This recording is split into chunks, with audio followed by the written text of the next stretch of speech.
This is Across Divides, a series of stories and experiences from communities across the island of Ireland as they meet shared challenges and consider opportunities for collaboration. Find out more at icommunityhub.org.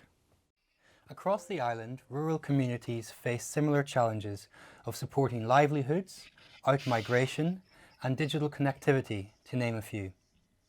I'm Alex McMaster, and in today's episode we'll take a look at rural communities as vibrant places and ways that they can be connected.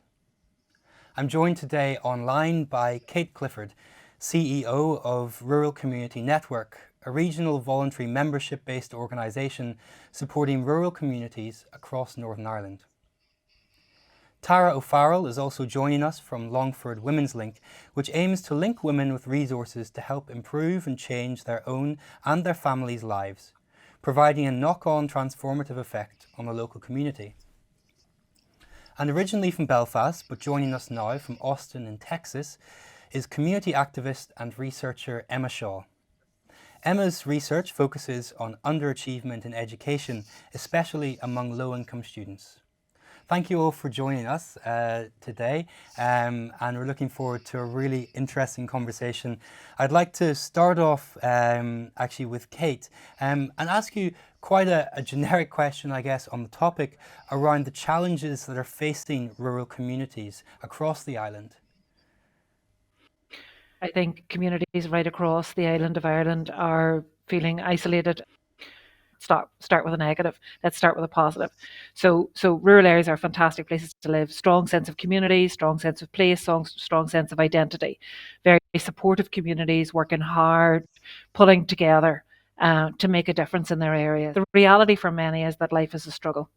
They lack services, they lack equal access to services. Very often they are areas that are neglected, they suffer out-migration, and inward investment is not something that happens very easily in rural areas. When you then overlap that with a huge digital divide, which comes from the lack of investment in infrastructure, which comes from a lack of innovation and risk-taking within governments, you then create areas which are, if you like, backward in reality in relation to their urban counterparts. We believe that digital technology could unlock the potential of very many very good rural communities. There's an emphasis on self-help, there's an emphasis on empowerment. Communities coming together to a very positive change, whether that's building sports clubs, whether it's addressing the issues around the elderly in their community, whether it's about saving post offices or retaining services such as banks, or retaining small businesses and small shops. The issue for us in terms of the digital exclusion is that society is now digital by default, and digital services are digital accessibility. So should you need to claim for your benefits, should you need to look for particular types of government services, all of that information is now online. The really difficult structure has been that lack of investment in key infrastructure to enable affordable, accessible, reliable broadband into communities. That is being unlocked slowly, but it is a very slow transformation. So I live in a community, and even today we've had difficulty connecting me online, but I live in an area where I now pay for two broadband service providers. So I have BT to one side of my house, and then I have a Wi-Fi connection on the side of my house, which is run off a satellite. That's expensive. Now I'm in a position where I can afford that, but there are many families out there who can't afford to get the first connection, and neither of those connections is sufficient to carry Zoom calls at home. Thank you, Kate. And we've kind of, I guess, you've gone there into the digital side of things, which is something that we really want to come into. I'd just like, before we go into more detail on it, to come around to Tara and kind of introduce a bit of your work. And also, I guess, to look at some of the wider issues that we see when we look at the kind of rural-urban divide, and what challenges are kind of being faced in the rural community, and also how the kind of work that you've been doing has been addressing that, because I know that your organisation has been evolving through time, and I guess at the moment we're facing this, and as Kate has mentioned, we're facing this kind of issue of digital inclusion and digital connectivity, and this is something that's been particularly relevant at the moment with the COVID pandemic. But in the past, and kind of how those kind of connectivity issues have evolved, how have you seen those challenges sort of that are faced by rural communities, and how have you been able to address them through your organisation? Thanks very much, Alex. And we are a social enterprise based in Longford town in the Midlands. And we have a wide range of services, including training and education and domestic violence service. And I'll just talk about those two briefly because I think they really speak to your point. And we would recognize an awful lot of what Kate is saying in terms of the connectivity and the digital divide. So even before COVID and during COVID, and we now have a very complex new landscape as we come out of COVID, and even some would say we're still operating against a backdrop of COVID. So I suppose the pre-COVID normal, if you like, for many of our learners and many of the women who come through our door would involve a range of social issues. So, there's such a diversity of learner experiences, such a diversity of experiences from the women who walk through our doors. So many of the issues are not new. So the issue of connectivity is not new. The issue of domestic violence is not new. The issue of educational inequality is not new. But what has happened over the past 2 years is that these issues have become more visible, particularly in the pandemic. So whatever our new landscape looks like, it needs to have equality proofed systems and processes for learners and for women who come into us. So we would obviously see the same challenges in terms of broadband, and we've surveyed our learners twice during the pandemic, first at the very start when we were migrating all of our courses online, and then more recently before Christmas to see how they were coping with the ongoing online education. And a lot of people will say, yes, we have internet access, yes, we have broadband, but as Kate has said, it's not reliable. Now, I'm coming today from Roscommon, and I've been lucky enough to be able to get onto the new fibre broadband system. So I actually have a very, very good connection. A couple of miles down the road in maybe more urban areas, there isn't the same connectivity, nor is there the possibility to get the same connectivity for another year or two. So it's very, very uneven. But a lot of our learners will talk about the impact that the lack of reliable broadband has on them. So they're trying to catch up on classes or they're missing classes. Then they're trying to do, as Kate has said, purchase additional Wi-Fi. So if they can afford it, that's one thing. But if they can't, then they're at a disadvantage again. Or they're moving house, they're going over to a neighbour's house or to a friend's house just to be able to catch up on learning. The other issue that we've seen, and there's been a huge amount of coverage about this, is the issue of domestic violence. And there's a very, very different reality for women who are living with domestic violence in rural communities right across the island. And, many of us that live in rural areas, sometimes there's this lovely romantic notion, this idyllic notion of living in rural Ireland. And I live in rural Ireland and I absolutely love it. There's huge positives. There's that great community spirit. But sometimes that community spirit that we think is so positive can actually enable the behaviors of a lot of perpetrators. So as we know that, if you're living in a rural area, you are much more isolated. You don't have access to the broadband, to perhaps good mobile phone coverage if you need to make a call or use WhatsApp, for example. You've limited access to services. There's a lot more dangers in rural areas in terms of if you're living within a farming situation and access to implements and machinery and all of that. And there's a lot more stresses in terms of lower incomes and that general feeling of isolation. So for us, we would see a lot of differences between the rural and the urban. And it's not to say that people living in urban communities don't have issues and problems to deal with. Of course they do. But that isolation, that lack of connectivity is something that we have found really, really intrinsic in the fabric of rural communities. And in terms of solutions, like for example, we have things like laptop loan schemes that were made possible through the Mitigating Against Educational Disadvantage Fund. And we worked a lot with AINTHIS, who is an adult learning organisation with membership right across the island. And it's been fantastic. It's been great to be able to have those laptops, to be able to lend out to learners who don't have access to them. But the laptop doesn't pick up the phone and inquire how the learner is doing. The laptop doesn't pick up the phone and support a student who might be struggling with lack of confidence, or struggling with isolation, or struggling with, with an assignment. So while the digital is really important, and I think it's important to acknowledge that it has brought a lot of opportunity in terms of even being able to do this online today is really important. And it has cut down on a lot of travel. And, we're talking about sustainability, that's really important. But we cannot lose sight of that one-to-one connection, that social interaction. And that's one of the things that our learners will say to us, that the online is great and it's very accessible and it has allowed them to continue their learning, but it doesn't replace the interactive, that one-to-one connection that is really, really important for society. Yeah, yeah, and I think you've kind of come round there to the sort of educational side of engaging with digital connections, and that is one of many examples of situations that exist on both sides of, if we look at a divide between rural and urban communities. And Emma, I think that you have experience of very much in the sphere of educational inclusion, and this is really where your research focuses. And you also, I suppose, have experience of bridging these kinds of divides, whether it be that kind of rural-urban divide or whether it be divides between different traditions on the island. I wondered if you could talk a little bit about how we can kind of learn from bridging some divides in order to bridge others, if that's something you'd be happy to comment on. So, firstly, thank you for inviting me to speak with these fantastic women today.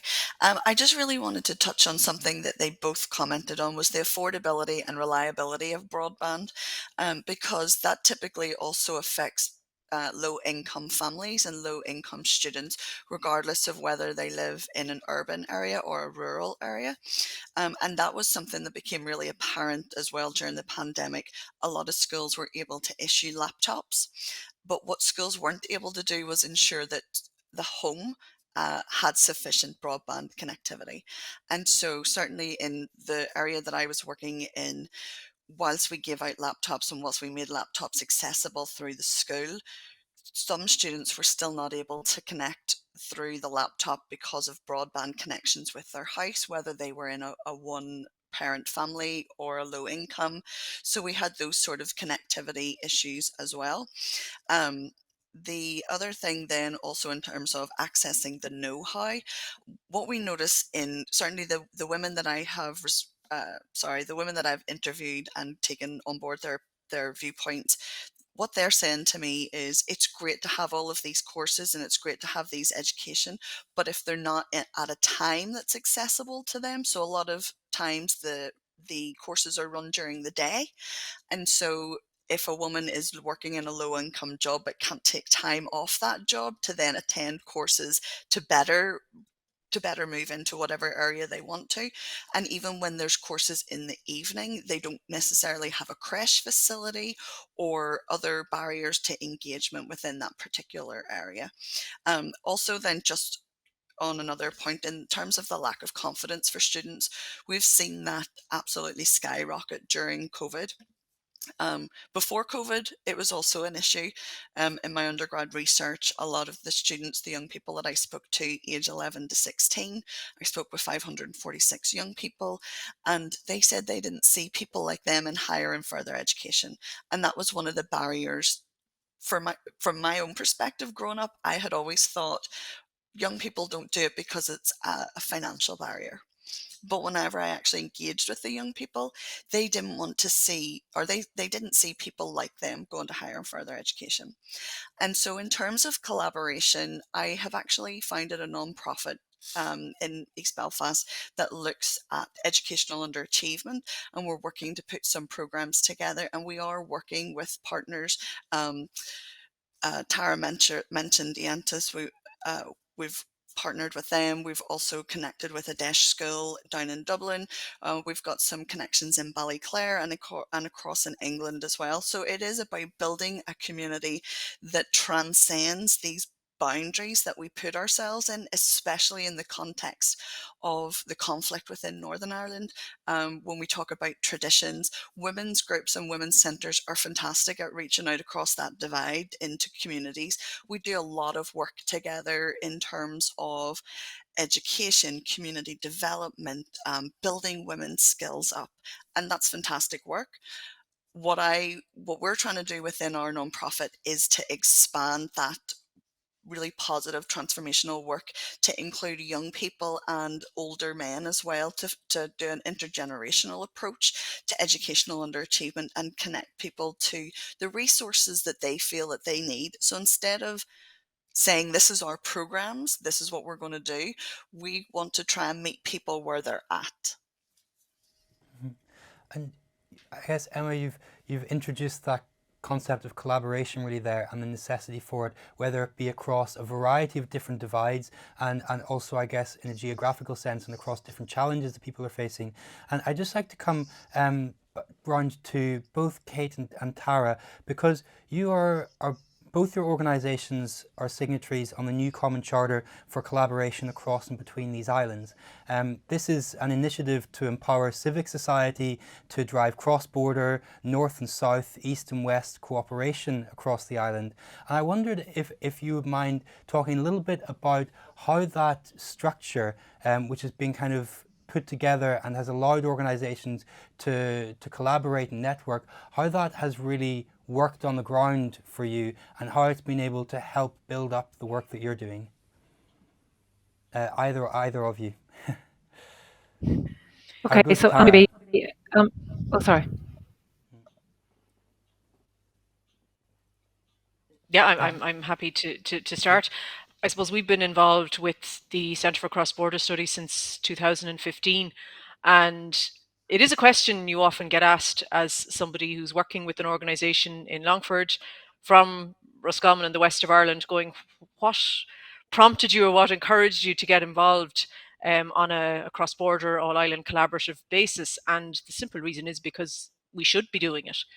And for us, I suppose we've always recognised in all of the work that we've been doing over the number of years that we've been in existence, is there is that need for grassroots groups to be able to come together on an all-island basis and talk about our shared challenges and have the conversations. They're not always easy conversations. And during the development of the new Common Charter, some of the conversations were challenging, but they were always respectful.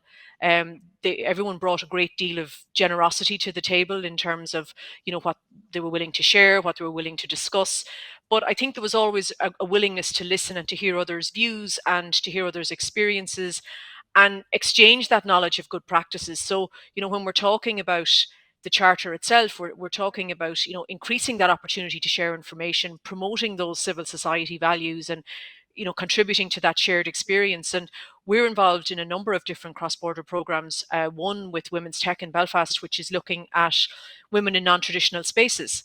And we have a program looking at women in local democracy, which is, as we know from the statistics, a non-traditional space for many women.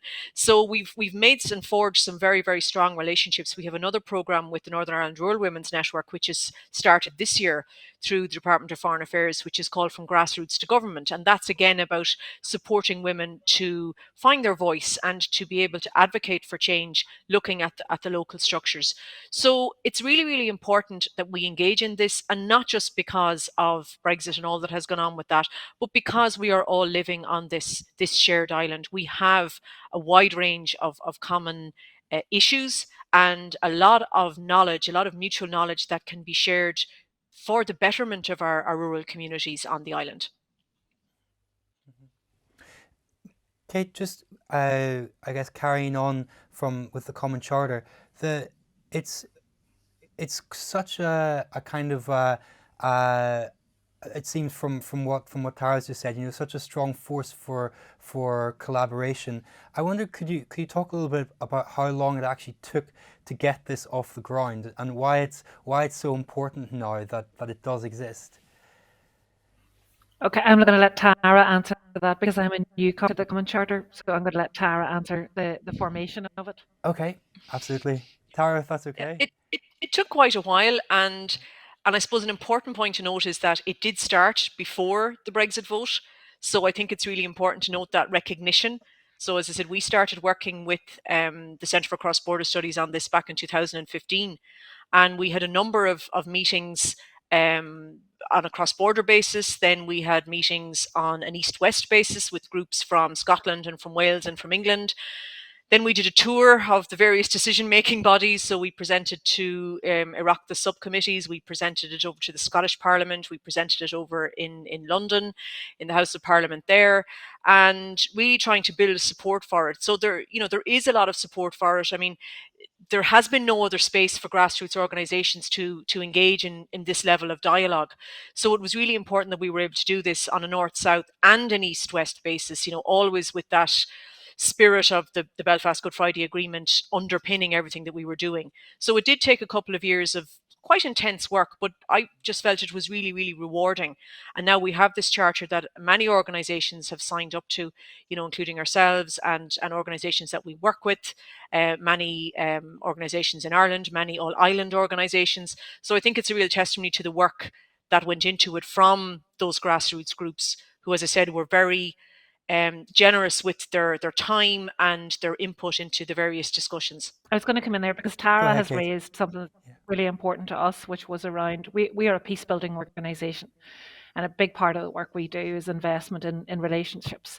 It's about difficult dialogue. It's about hard conversations. It's about trying to unpick the damage that has been done on these islands between communities, but also understanding that there is a strength in coming together, there's a strength in working together, and that we know where there is good civic dialogue, good civic engagement, and where there is a desire to understand each other, that we build stronger, lasting peace. And that's really, really fun to the work that we do as an organisation. So while the Common Charter was developed long before Brexit happened, absolutely sustain the element of the Good Friday Agreement that said that there be better and stronger relations, and it would maintain relations between North and South and East and West.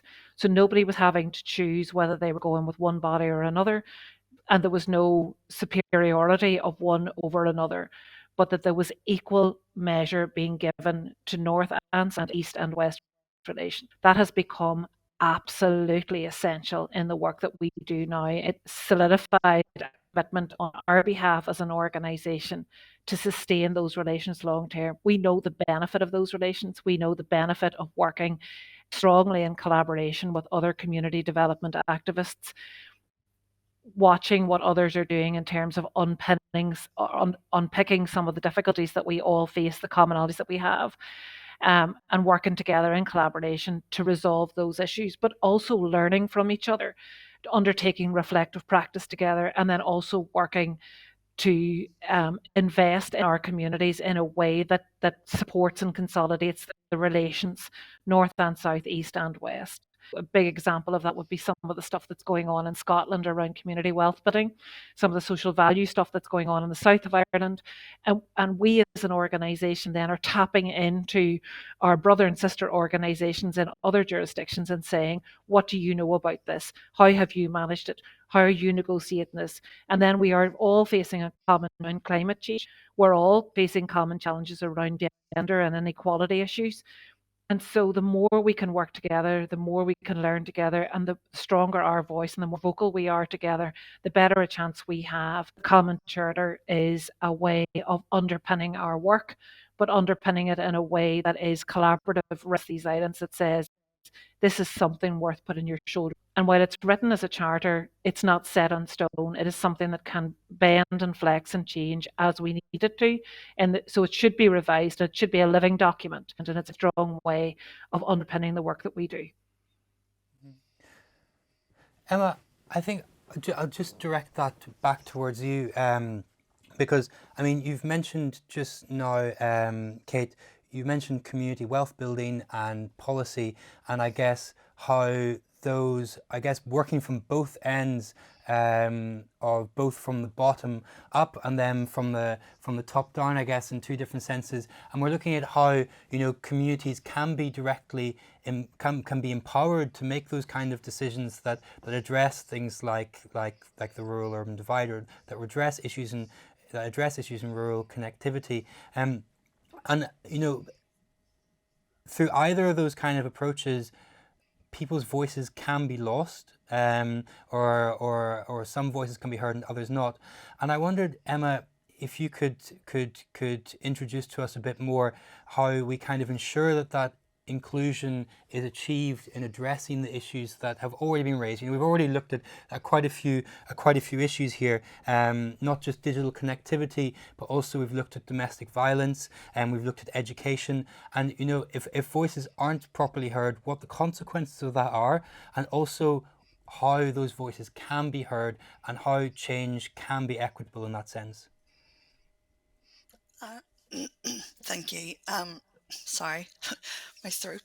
So, in terms of my research is very much based on the framework of participatory action research. And what that means is engaging with the communities who are actually affected by the issues. And we have seen decades of poorly constructed policy because it doesn't engage with the people that it's impacting or affecting. We've seen it with universal credit. We've seen it with the so-called bedroom tax and the rape clause within universal credit. We've seen a number of really poorly constructed policy avenues. And this is because government and those making the policy have not engaged with the groups that the policy is supposed to be written to help. So my master's is in education policy, and we look at implementation. And we know that the more people are engaged in the process when the policy is being created, that the more successful it can be at the implementation stage. So especially when we look at particular groups of people, we talk about domestic violence survivors. I just also want to note that I don't think anybody is actually voiceless or doesn't have a voice. It's that those voices are blocked out, whether by gatekeepers, whether by society, whether by these invisible barriers that we just can't seem to break through. And as a grassroots level worker, I really struggled to get access to some of those decision makers. It wasn't until I went on to higher and further education where I was able to use networks to be able to become introduced to different people, to be able to be introduced to politicians and the committees that they. And so it's not that people in the grassroots movement don't have a voice or don't have ideas, is that they don't have the same access to resource ideas, those into fruition.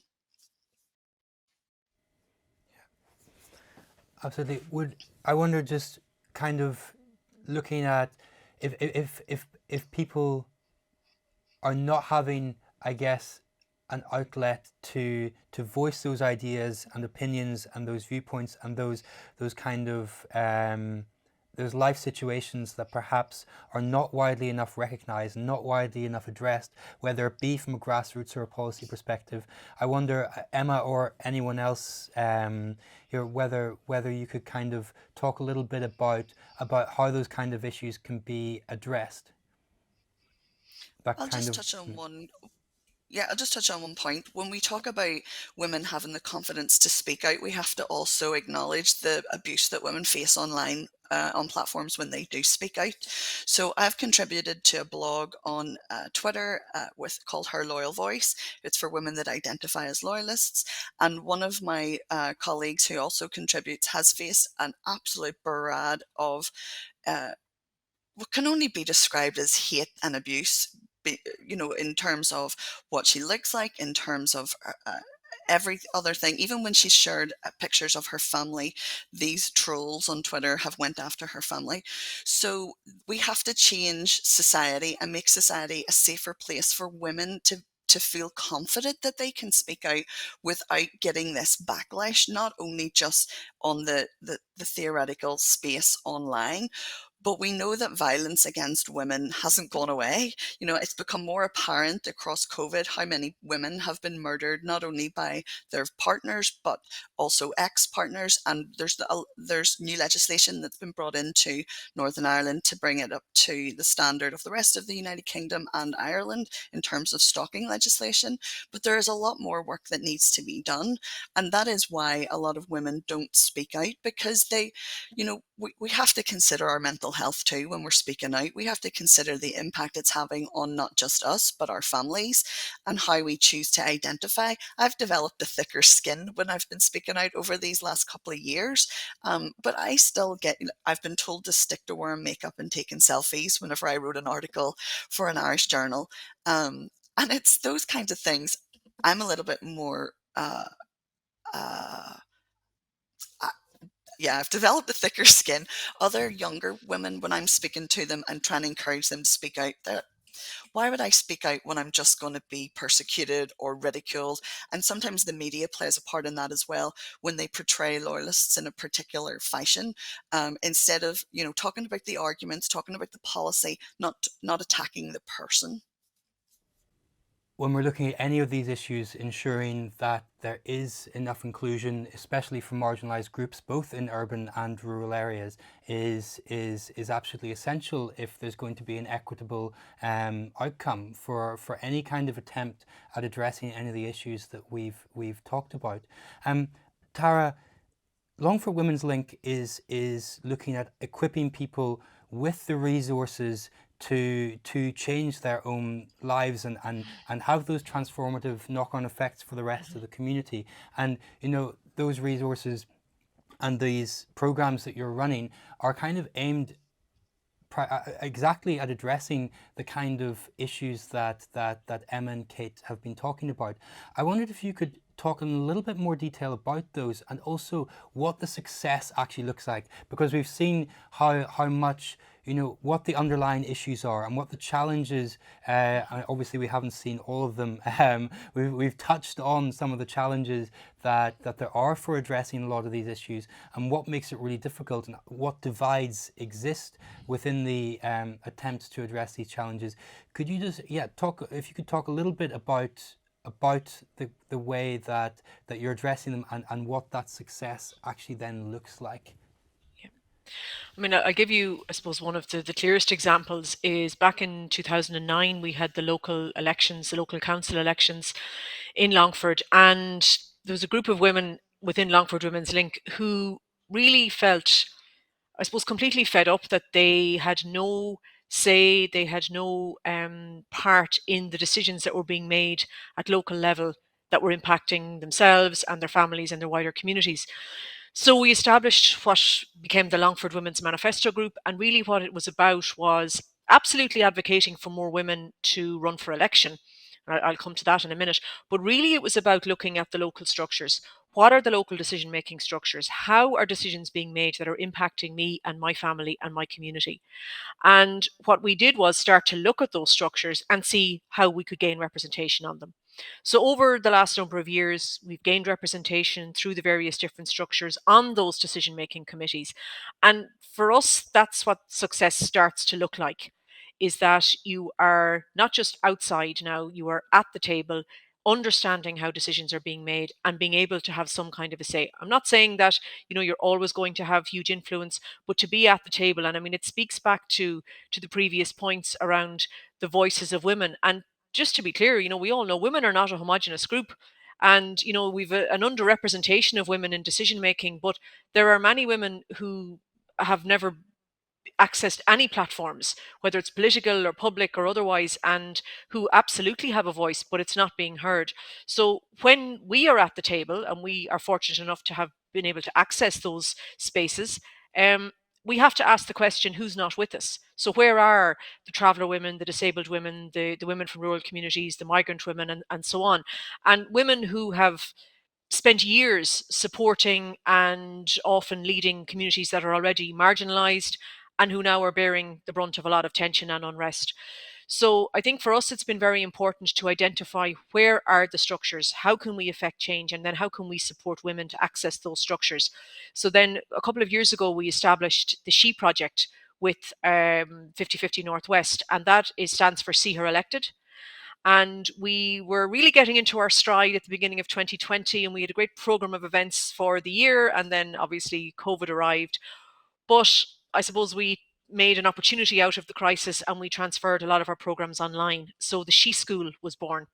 And we've had over 700 women accessing programs on political education, but not just political education. Women want to know more about the housing system, the financial systems, economics, pensions, domestic violence, all of that. So we're responding to the need that we've identified within communities, and it is rural communities right across Ireland, in terms of what women want to know about and how they want to affect change and what kind of changes they want to see. So you have to start by meeting people where they're at, understanding what it is that they want to know about, that they want to discuss, that they want to get involved in. And it's really important that it's a grassroots and bottom up approach, that it's not Longford Women's Link or whatever organization coming in and saying, here's our program of events, this is what we think you should be talking about. It has to come from the groups themselves. And I think that's the only way that you get real representative voice within communities that can affect change. So what we want to see are more women sitting around the tables. We want to see government departments engaging with civic society organizations who are working with women, and meaningful engagement, not just a consultation emailed at the last minute saying here's this link and fill it out and have it back to us within 2 days. That's not meaningful consultation. Burying consultation notices at the back of a local paper, that's not meaningful consultation. Really speaking to the civil society organizations who have the access to that grassroots group, and then creating that critical mass of women. And do you think that is, and to any of you, do you think that's something that's taking place and something that is now affecting change?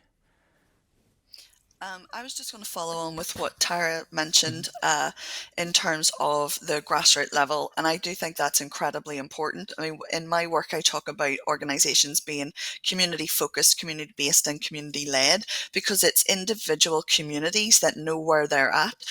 As both Tara and Kate both said, we are not this homogenous group of women or people across this island, and indeed these islands. We all have our own different opinions.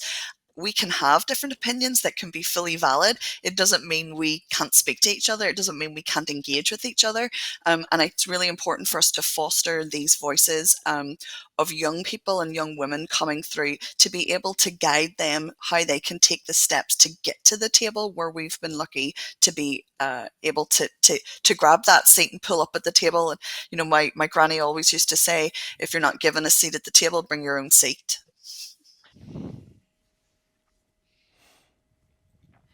Fantastic.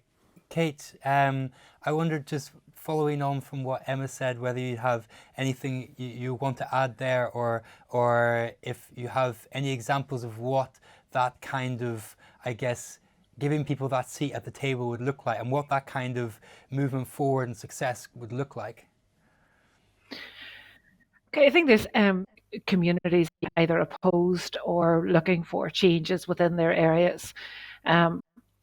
I think I've recently been involved in a number of projects right across Northern Ireland, which have put people with lived experience at the forefront of the conversations. So not asking in generalistic terms the organisation about what the difference is to this person's life, but actually asking the person themselves about what change has been affected as a result of X intervention. And the art of storytelling has become a hugely part of what we do.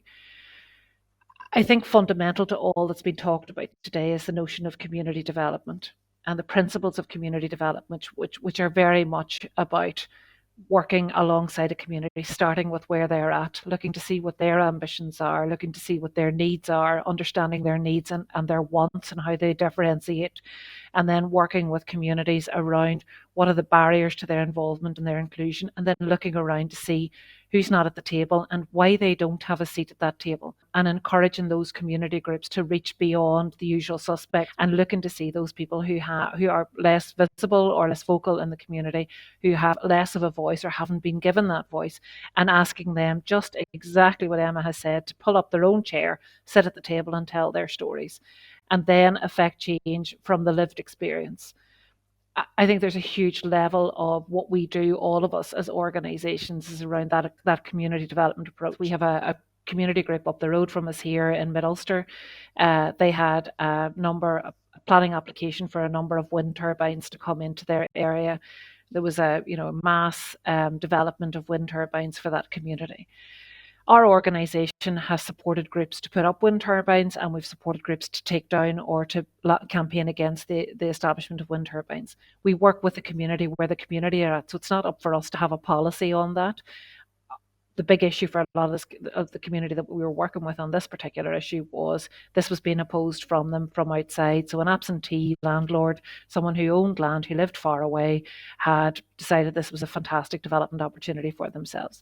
But it was imposed upon the community. There was a huge backlash in the community for these wind turbines going in because it was on an industrial scale on an area of outstanding natural beauty.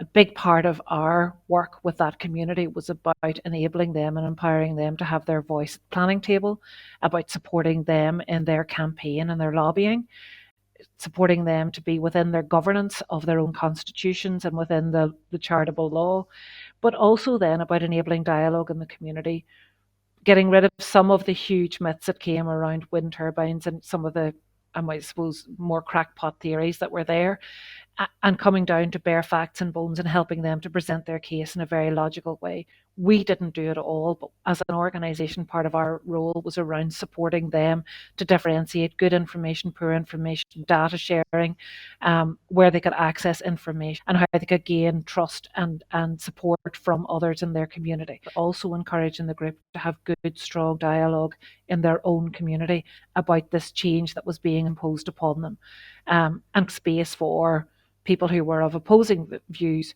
who long after whatever happens or whatever the outcome would be, that community has to live together. And the fundamental rule in community development is to do no harm. It's a hugely important part of what we do. So trying to understand that people come at these things from different perspectives and different ideals, and encouraging there to be good, strong, honest dialogue in communities, but then understanding that not everybody's going to be happy with whatever the outcome is, but then how can a community live together beyond that campaign and beyond that lobbying? And that's all about providing the right capacity and the right support to those communities. And that's the role of organisations like all of ours, which is not about saying to the person, you must take up a role as a politician, or you must achieve this, or you must do that, whatever. But it's about supporting people to reach their potential and support them to get there, but to support them to get there in a way that doesn't cause harm to them or the people that they're representing. We've covered there, a lot of challenges that are faced by rural communities and the ways in which they can be addressed from a multitude of different approaches, whilst taking in multiple perspectives, while taking in challenges that are faced by different people and different groups of people. Looking ahead of, I guess, of facing challenges and of taking them on and of battling through them, in a sense, I wonder what you could imagine as sort of a thriving, a flourishing rural community to look like, how moving beyond those challenges and kind of getting to a place where we can really build up rural communities to be in that kind of sense of thriving. I guess it's something that's come a little bit after the pandemic, or during the pandemic, is that, for example, we've seen people who are working from home more. We've seen the need to be able to support those people who are working from home, who are perhaps spending more time in their communities, and people who are moving away from urban centres into rural areas. And we're addressing certain new challenges whenever that's happening. But yes, looking towards a kind of a future point where we have that kind of success achieved, and what could that kind of look like, and what are the kind of characteristics that you would really hope to see in that kind of in that kind of situation. And I'll open that up to any of you as we go into our final few minutes. I suppose for me, it's all about people. And we've heard a lot about technology and digital, and it has brought a lot of opportunity throughout COVID. But for me, it is about people. It's about supporting people. It's about resourcing people, but it's about listening and listening to women. And when we're talking about government departments or whoever it is, a lot of our organizations were deemed essential during the pandemic. And this is a point that I'll often make. We were deemed essential, providing essential services. So if we're essential during a pandemic, we are still essential as we address the issues that are happening for rural communities, particularly for women in rural communities. So I think my message would be for departments to listen, to really, really hear what is being said on the ground, and for us to really think about people in all of this. That we can talk about digital, we can talk about broadband, but it is the people, the women within our communities that are going to really be the ones that are going to affect change with the right resources and the right supports around them. Now, I think it's a miracle that we've all sat here for nearly an hour and nobody has really mentioned funding. It's usually the first thing we talk about, but resources are key and we have to say it. We have to be resourced to do this work.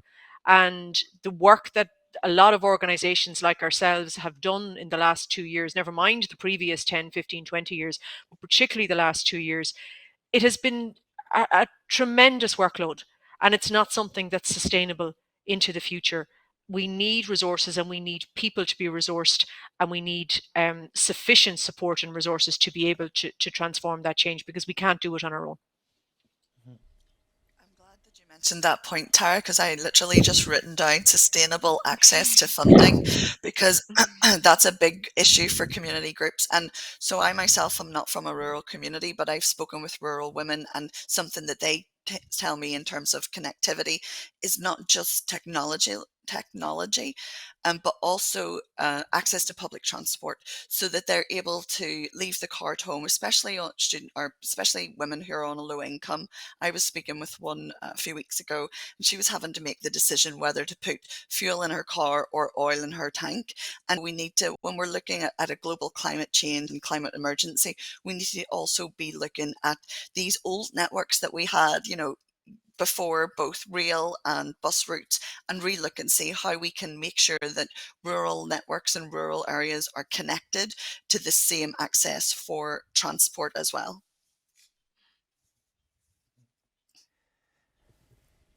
I think we've kind of come right round there to, I guess, looking at looking forward, how we can actually sustain our communities, and the topic of funding is something we haven't perhaps gone to a lot of detail, but is of course essential in that.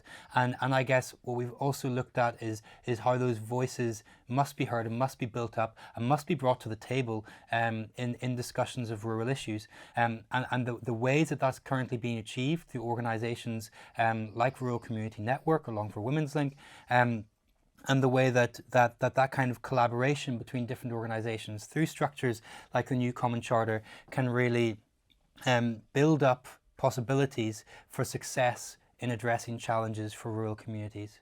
So thank you to all of our guests for joining us today, to Kate Clifford and Tara Farrell and to Emma Shaw.